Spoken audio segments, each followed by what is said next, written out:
Creating a successful business has never been so simple. Welcome to the Journey of Entrepreneurship podcast. Your hosts, Richard Phipps and Rosler Oriel, will provide valuable insights that will help you turn your ideas into reality. Good morning and welcome to another episode of the Journey of Entrepreneurship. My name is Rosler and I'm here with my co-host, Richard Phipps. How are you doing today, Mr. Phipps? Awesome as usual, my friend, and trying to ensure that it stays that way. Well, this morning I wanted to discuss something that affects every entrepreneur and something that unfortunately we all will go through is different hurdles and obstacles that we'll have throughout the process of creating our business and owning our business. What are some of the major hurdles you faced or would like the listeners to be aware of before they get started? That's a very interesting topic, Russell, because it's the difference between getting started and not getting started. Mm-hmm. And in order to experience entrepreneurship, you have to get started. So discussing the hurdles is a wonderful place to start, my friend. Yeah. You know, when we talk about hurdles, oftentimes you think of the Olympics and races where, you know, you're running and there's something in your path and you just have to get over, around, or through, but you're already in motion. Mm-hmm. So sometimes the momentum can carry you through, over, or around that hurdle. However, when you're talking about hurdles or barriers to entrepreneurship, sometimes those can be things that prevent you from getting started. So if we can talk about, let's talk about things that might prevent a person from getting started. And by no means are these all the hurdles that can be, because we won't be able to touch them all, but those that we think of immediately, one would be, you know, clarity of vision. You're not sure exactly what you want to do. You want to do something, but you know, it's not crystal clear. So being able to clarify the vision of what you want to do will certainly be a part of getting started, because before you can get started, you have to know what you're going to do along the way. You have to be able to visualize it, and you have to be able to see. Some friends I associate with them begin with the end in mind. So if you would like to have $500,000 by the end of the year and a team of 50, and you know, you have to see how you're going to get there. That's part of that process. Let me put it that way. Because if you just think about having $500,000 or $1 million, and at the end of 1 year, and you know, it's a one-man operation, that might be kind of difficult. But if you have a team of 50 and 50 people doing a portion of that at different locations or the same general area, it's a little bit easier. So that's one of the things. What do you, as an individual, as an entrepreneur, what do you really want from your business, and what will your business be, and how it's going to produce what you really want? An example, an ice cream shop. If you open up an ice cream shop, what does it take to open up an ice cream shop? Ice cream has a lot of followers. But the bottom line is, you know, sometimes in some areas, ice cream can be a year-round business. And in other areas, it could be a summertime business, summertime activity. And then there are other areas where it could fall in between. Now, there are some people that are going to eat ice cream year-round, but certainly by most estimates, it takes up during the warmer months. So if you're going to be a purveyor or a seller of ice cream, and that's your business, how much ice cream do you have to sell during the winter? How much ice cream do you have to sell during the summer in order to get that mark? How many customers do you have to have? How often do they have to come in? You know, all that has to be kind of crystal clear in your head in order to hit the mark of $500,000 or $1 million in ice cream sales by the end of the year. That's one piece in terms of that. We're talking about being able to see what you want and how to get it clearly. And some of that clarity can come from, you know, the development of business plan, which we talked about in earlier segments. However, some might be a little bit less clear to map out. Some might have factors that depend on the human element in terms of productivity or support or employment. And then you have to measure that sort of performance separately.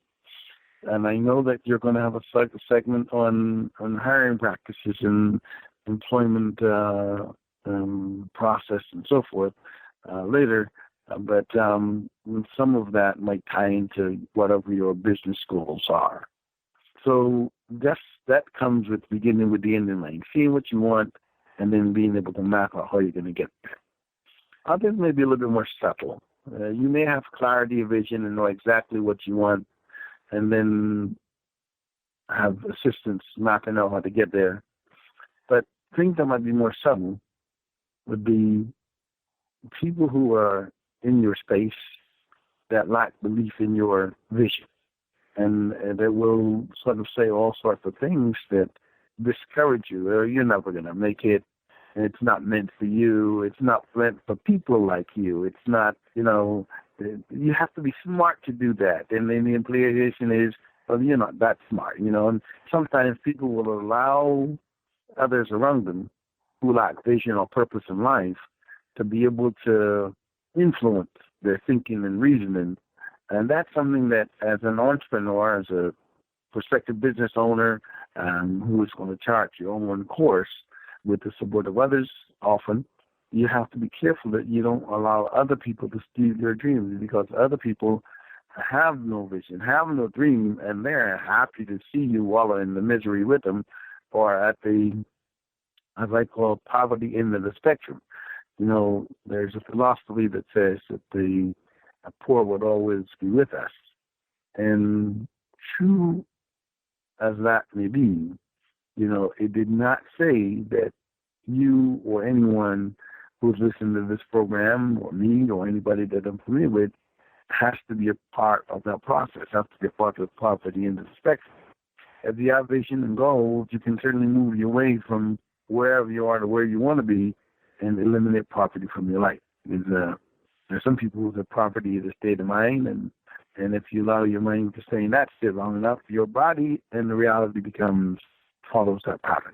So you really begin to live as though you are impoverished. There's always a need for more, and there's not enough, and not anything in some cases. So, but certainly the mental toughness needed is what I'm trying to get to be able to shut out people's negativity, and sometimes even your own, and press forward in spite of the negativity or the naysayers, is something that people need to embrace.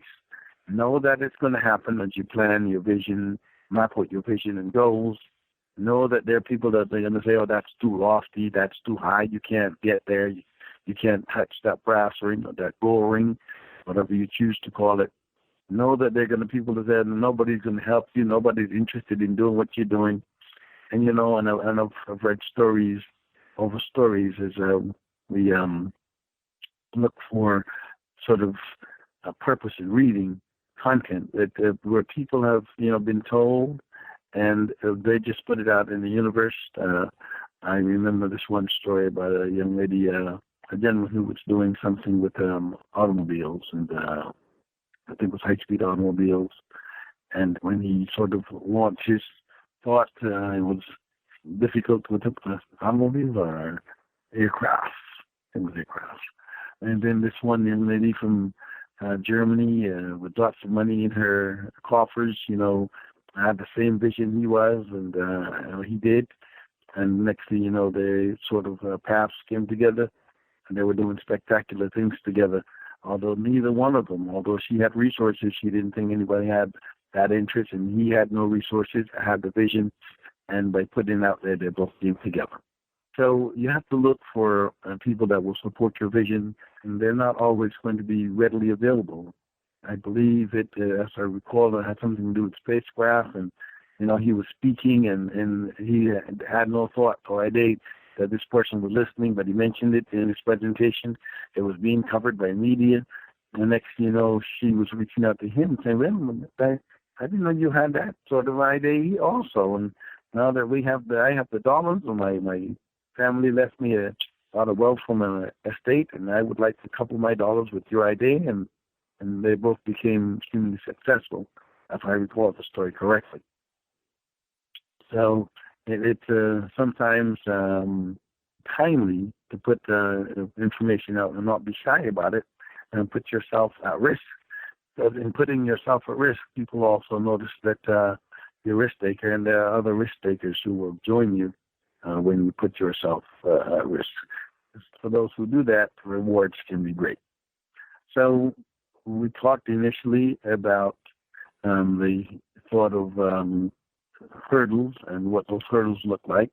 The support coming from others with helping to clarify your idea. And once you're able to clarify your idea, finding others to push forward with the idea, with your idea, and support you. Now, I know previously, one of the things we talked about was money, finances, in getting started in a business. And oftentimes, that's a hurdle that many people don't see how they overcome. Their resources are limited. The circle of influence that they work within have limited resources. And they say, well, how am I going to get the $100,000 I need to launch my business? Recently, I heard a story, I think it was Gigi's Cookies, if I remember correctly. The lady took a couple of credit cards and borrowed $100,000 and got her business started. Not everybody may have access to credit like that. However, I think she was a country singer and that may have been able to process. But if you're not a country singer and if you don't have a rich uncle or aunt that's going to give you the money to get started, you may have to operate on what we call a shoestring budget. However, that doesn't mean that you can't get the budget required to get your business started. It requires looking for individuals or putting yourself in the spaces where the individuals are that may be interested in supporting business ventures, startups, and things of that nature. You may also have people outside of your immediate family circle, extended family circle, where people have resources that you don't know ask. You may have other relatives that are in business that have been, or that have been in good professions for a long time.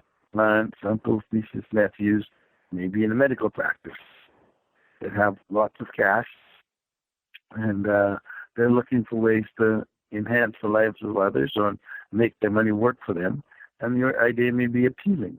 So the thought of having a business idea and needing funds to make it fly or to make it move forward is common. What is not so common is people willing to reach out and ask because oftentimes they don't want to hear that the no. No's are painful, but I tell people they're only painful when they bleed if you bump them or get them punched. But otherwise, no's do not hurt. They're just words. Obviously, that's a parody in word with the NOSC versus NOS. Obviously, people understanding the difference between asking, realizing that it's not personal. If a person makes a decision not to support your vision with friends, it's one of a few reasons. One, they're not totally sold on the idea that you have the capacity to get the job done and pay them back. Two, you haven't offered enough information to be convincing. Three, you would offer information, but not in an organized fashion. Three, you've offered information in an organized fashion, but without conviction. Some people flat, no emotion. You can't get people to engage in the financial process, generally speaking, without some level of commitment, some level of emotion. Even your venture capitalists, although they look at the numbers, and the other, I said venture capitalists, the other one, angel investors, although they look at the numbers, they still have to have or feel an emotional connection to the product or projects that you're offering to really connect to the project. Because although the numbers will say, okay, it's a good product or project or business and will return, some people will still not do that because they're not emotionally engaged. So it requires a total involvement by someone to be able to get to a point where it's okay. I'm willing to put my money there. Not only do I see how I'm getting my money back, but I think it's a good business. I think it serves a useful purpose. I think it has a good potential. And they have to think, and feel that this is a good thing to do, financially speaking. For example, there's a whole debate about guns, and some people think they're great, some people think they're not. But if a person thinks it's not likely that you're going to get them to invest $100,000 in a gun manufacturing situation. However, if somebody thinks they're good, that's a very different story. So are you sort of getting the picture that I'm trying to paint? I do. I mean, with a lot of the hurdles that you brought up, and just in general with entrepreneurship, it's really about, like the reference you made earlier, an Olympic athlete, a runner jumping over hurdles. There are going to be certain times where you have to fail, but even then, with a lot of the topics you've brought up and a lot of the different things that happen, you have to mentally put yourself in a place where you're not going to accept a certain situation if it's not going to benefit your business. If you don't have the funding, you have to figure out a way to get it. If time is an issue, you have to figure out how to schedule your time. If there are people who view your business negatively, you have to separate yourself from those people. So it's a constant mental battle of being focused on your idea, refining your idea, completely believing in your idea, and being organized about it. I'd like to just add a little note to you reiterated the thing with people and their ideologies in support of your idea or not. Now, I think for most people, Ross, that's one of the hardest things to do, because they have friends, and their friends are their friends no matter what. You see the fawns and the shells. I'm dating myself now. But, he had friends and he had friends, right? So there were friends that he would ditch at a moment's notice, and there were friends that, he kept with him regardless. Yeah. So ideally, if you have friends that can support your vision, then those you want to hang out and sort of connect to. And if you have those that are going to reject your vision and despise and be negative about it, then you really want to make a concerted effort to separate yourself from those individuals, because it is going to be very difficult to push forward with that extra baggage or weight. Mm-hmm. If you have to listen to them telling you why it's not going to work. And I said one more time, it might not work if you listen to them. So you really want to separate yourself from them. And you can do that physically. I know, the gentleman that wrote Chicken Soup for the Soul. In one of the stories he talked about his mother. And, when he was trying to get his business started, he created a list of people, those that were for and supported his vision, and those that were against and did nothing for his vision. And when he completed that list, he found that his mother was on the negative side. And he said, I had to make a tough choice of separating myself from my mom, and I did that for several years. I visited her Mother's Day, I spoke to her Mother's Day and Christmas. And for many years after that, hence after I made that discovery, those were the only times I spoke to my mom, so I became relatively successful and then was able to engage at a different level without being adversely affected or impacted. Re-embracing his mother, but that was only after he became successful and was able to build a wall around him, insulate or inoculate himself from her negativity. So, if it gets to the point where mom is one of the obstacles, you have to make that tough decision. You love your mom, but if she's not going to do anything for your business, and if she's going to be a constant drain, then you have to separate yourself long enough to build and become strong enough not to be adversely impacted by that influence. So that was one of the extreme situations that I came across. Jack, I'm trying to think of his name now. Jack Canfield? Yeah, Jack Canfield. Mm-hmm. So that was one of the stories that I came across, and I thought it had quite an impact in terms of making decisions about who you're going to have in your space as you move your business forward. So, and of course, Jack has gone on to become wildly successful in many ways, participated in Secret and others. But as you think more about the individual and the individual's objective of starting and building a successful business, one of the other challenges that the people wind up having to make decisions about is, am I going to do brick and mortar? Am I going to do, virtual? How is this going to work? Now, and today with the internet, you can pretty much market anything on the internet. Mm-hmm. So I don't think that is a big decision anymore, although it may be big a hurdle for some individuals. One thing got to the point where they were offering medical care over the internet. I thought, well, we have arrived. They can do anything now. The doctor can look at you, and you can tell the doctor what hurt, and the diagnosis is complete, and medicine is offered. I'm like, okay, that's the last outpost when you can diagnose you on television anymore. Across the monitor. So it's pretty impressive. And since then, I said, well, let's see if we can get medical care across you can pretty much get anything across the internet. So that's such a big decision anymore in terms of whether I have brick and mortar. It's more a matter of how you want to interact with your clients. You want to interact with your clients virtually or physically. If you want to do it physically, you have to have brick and mortar, and that's a very expensive way to distribute product nowadays because, it goes back to the old adage. The less the demand, the lower the cost. However, in real estate, sometimes that does not necessarily work the way.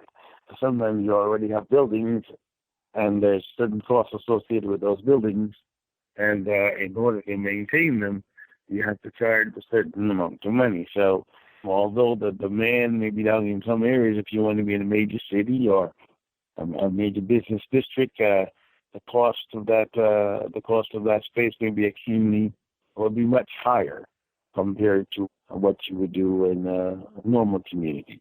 So residential mixed-use environment, there are lots of businesses and lots of residents as opposed to a total commercial district, as in some downtown area.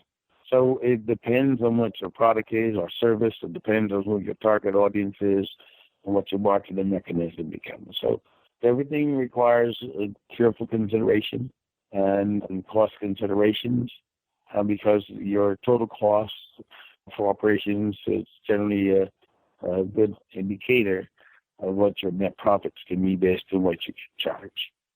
So to be able to control your costs, that's another discussion, some of which you had earlier, but it can also be a hurdle in terms of your business making those decisions. Sometimes individuals want to be close. Like people who operate bars and restaurants, but the most people, the mom and pop, those individuals who want to be connected to community, who want to see their neighbors coming, who want that personal touch, personal feel. Now, the larger franchises of restaurants, including the Burger Kings and the McDonald's and the Pollo Tropical?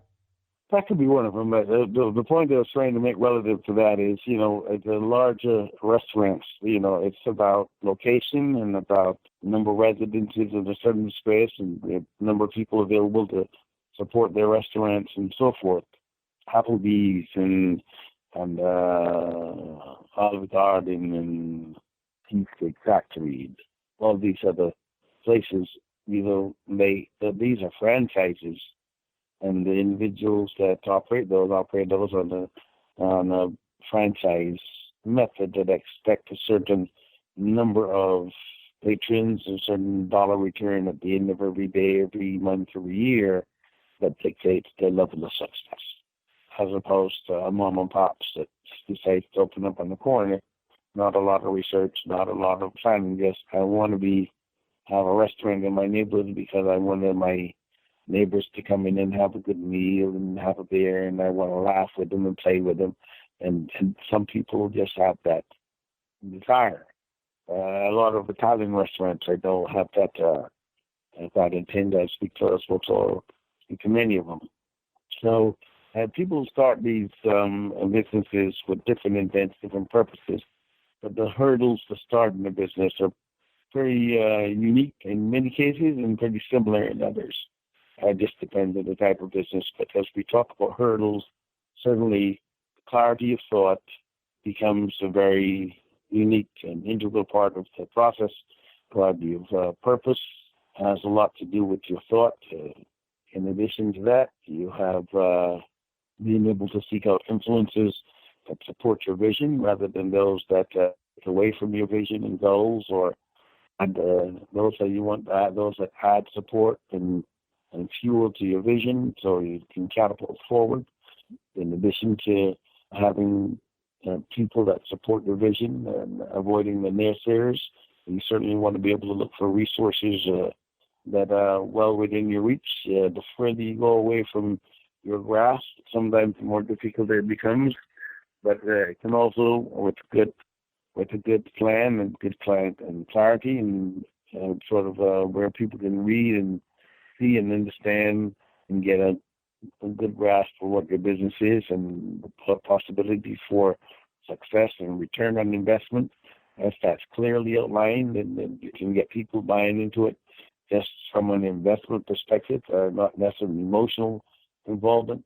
So being able to separate yourself from family and friends that may be poison to your business or your business plan is something that you really have to be able to navigate without, creating, ill feelings among family. You just focus on your business and you get back to family when you've built a thick enough wall around you that you can proceed with your business and your vision, your goal, without being corrupted, so to speak. And I remember even the young lady from Gigi's Cookies, if I remember the name correctly, she said, one of the things, she built a $40 million business now over the years, but one of the things she regrets is that along the way, she had to look for people to help her build a business, and they caused her to let go of her mom and her dad and her brother.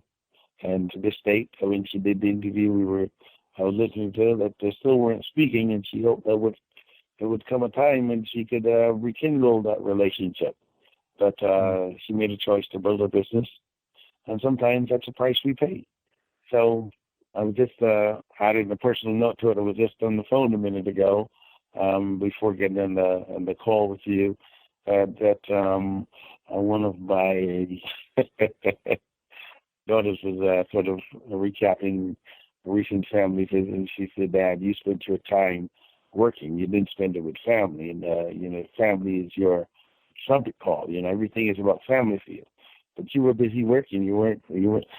And I said, "Sure. Well, I love family, and I want to be there for family. But if I can't support the family visit, the family trip, and it sort of becomes questionable whether how important family is to me, because if I don't sort of practice what I preach, which is family first, you can only support family if you do the right things in your business, and your business then allow you to support family's needs." Mm-hmm. So it's a tricky call. It's something you have to be mindful of as you work forward.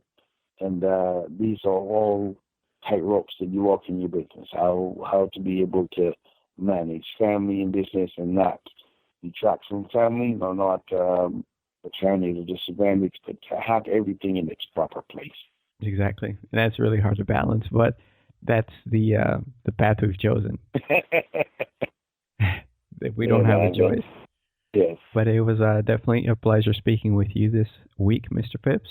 I hope you have a great day. And if the listeners want to maybe email me any questions, they can reach me at Rosler, ROSLER, at thinkingoutloudinc.com. Are there any final comments you wanted to make before we wrap up the show? Well, I just like that Rosler at Thinking Out Loud.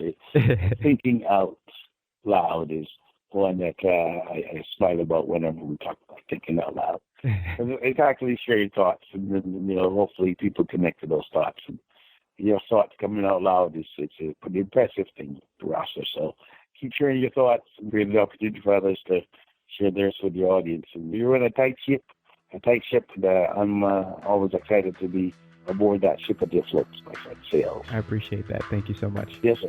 All right, my friend. All right. Talk to you later. Bye-bye. Bye. Thank you for joining us on the Journey of Entrepreneurship podcast. To stay in contact with your hosts and to access more content and resources, go to journeyofentrepreneurship.com. Together, we will make this journey the best ever.